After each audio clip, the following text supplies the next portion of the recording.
and enjoy the kind of things sensible people have. Personal bodyguards, massive fences, and a bigger collection of guns than the other guy. It stands to reason. No, no, no, no. Keep them out of here. We do not want any more old folks. If there are any old people listening, go back to your homes. Florida does not want you. Please, die somewhere else. What's wrong with Nevada or Kansas? We want a river. We need a river. The Freedom River. And what about the other crimes? It seems car crime, fashion crime, drugs, everything is on the rise. Absolutely. Of course it is. When I was in Uganda, people were poor, but they were happy. The more you have, the less you have. And that's kind of what I'm all about. There's satisfaction in spending all day weaving a basket rather than just buying one at the store. At one point in Uganda, I saw a great lake of sand and a massive speaking dog.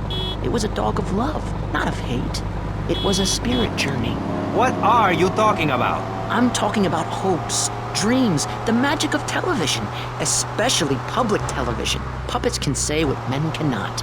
Yes, but how will that stop people taking baseball bats and pounding the living crap out of each other, as I saw in a Mother's PTA group meeting recently? Baseball is our national sport, our national pastime, joining together as men in order to reward the act of running around in a circle. I will thank you not to take its name in vain, Chavez. I hate that spring training.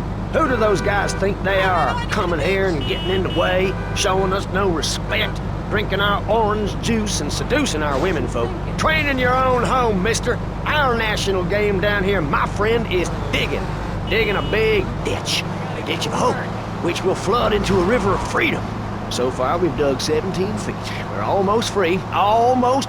When we are floating away in the Caribbean Sea, free to run things our way, singing Kumbaya in the sunshine. No school, no tax. Free barbecue and pinball for everyone. Sophisticated entertainment.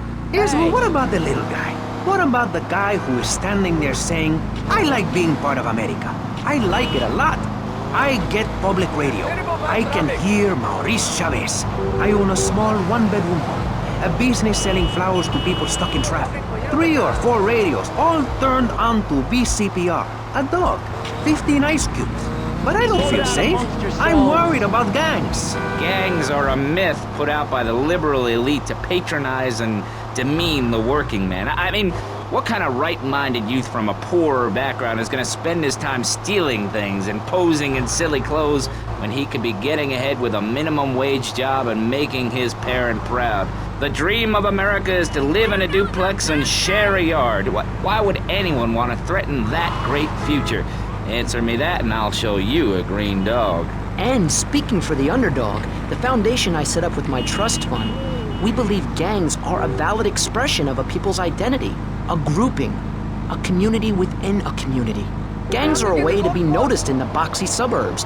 Rather than urinate at the edge of your camp like a proud native, we spray paint our names on the walls of the mall to ward off predators. And that's supposed to terrify people? No. We believe passionately in non-violent solutions to life's problems. Gangs have to learn to love, to be inclusionary. We'd award badges to good gangs and give bad gangs a silly hat to wear. It would give people something to feel a part of. Kill with kindness, not a garden tool. Yes, but what about the guy getting beaten up on the street? Or the man having his motorcycle stolen? What about him? Or her. Some of the best bikers are really women. Anyone can join our group. This is about poor people getting together. But your father owns half of Florida. How are you part of the working class? Like I said, possessions are not important at all. I'll pick up a hitchhiker in my convertible any day. The other day I picked up a young woman and we discussed a non-violent solution to war. We called it peace. Your father is a great man. He's done more for the arms trade in this state than anyone else, myself included. And you shame him with this socialist, jiggery, pokery hootenanny. America needs hope, not songs that are supposed to send food to the poor. Songs will get you nowhere. This country needs something to aim for, like being rich and laughing at poor people, or being in government and laughing at the electorate. Now, Mr. Shrub, let's not make this personal. I appreciate your attempt to press the point, but we are here to rest the issue. My city is in trouble, and I think we're not really providing any serious solutions. So far, we've got secessionism, rearing its ugly head for the first time in a century and a half. we've got ignore it, and we've got give everyone a flower. You're all a little unrealistic, yes? Come on now. I could just have one my friend. Maurice, Not to say over-opinionated and moronic, Mr. Crayshaw, how do we stop people running amok in the city with machine guns and heavy artillery? you've got to give a man a chance. Prisons are overflowing with wasted potential. Make the guilty men innocent once more. Free them from themselves. How? How on earth do you do that? Well, you could let them off. Marvelous. Great. That's a sensible plan. Then they wouldn't be guilty anymore. We've been doing that for years, you idiot. How do you think we'd keep prison costs down? They ain't by magic or cooking the books. We save that for education. But, as in most things, we in government are saving money so that you don't have to.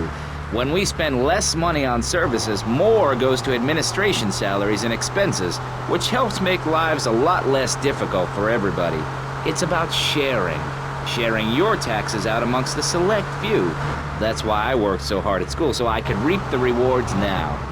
I thought you worked hard at school because the other kids laughed at you and called you a square. That's a damn lie. They called me wet fart. They called me the Bat because my voice didn't break until I was 19. So, Mr. Shrub, I take it you don't believe in regulation. I believe in giving people a chance, not tying them down with lots of needless regulations.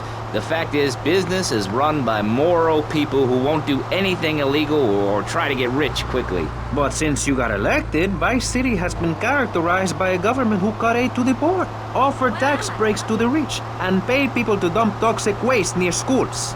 Yes, we've made a lot of progress.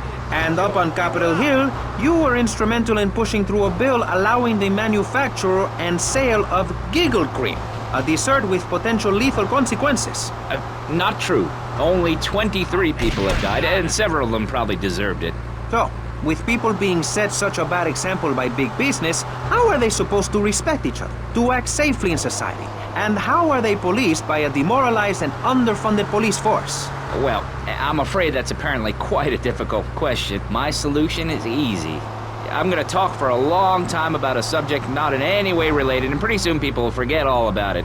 I'll remind people that I have a great haircut, and that under my stewardship, Vice City has had on average 15% better weather than before, while crime rates only go up if you don't turn the graph upside down.